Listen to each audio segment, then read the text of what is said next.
Welcome to Veranda IAS. Today, in this VeClarify session, we are going to address a question from art and culture.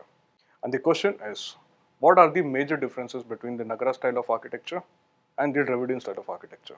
Answering to the question, the Nagara style of architecture is seen in the northern parts of the India, whereas the Dravidian school of architecture is much more seen in the southern part of the India.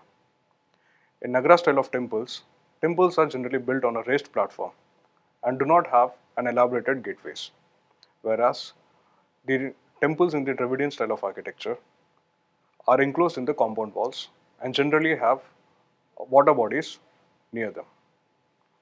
And in the Nagara style of architecture, we can see multiple shikharas, whereas in the Dravidian style of temples, we can just see one single shikhara.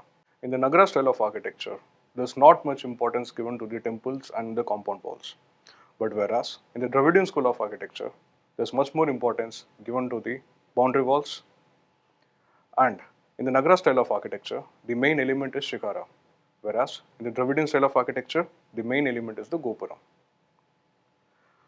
And coming back to the Nagara style of architecture, here we can find the elements of Ganga and Yamuna at the entrance of the garbhagriha, whereas in the Dravidian style of architecture, we can find the dwarapals at the entrance of the garbhagriha.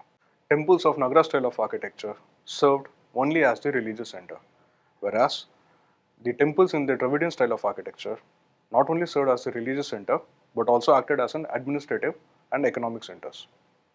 The best example for the Nagara style of architecture are Kandarya Mahadev temple, whereas the best examples for the Dravidian style of architecture are Madurai Meenakshi Amman temple and the Sri Lanka temple in Tiruchirappalli. Hope this clarifies.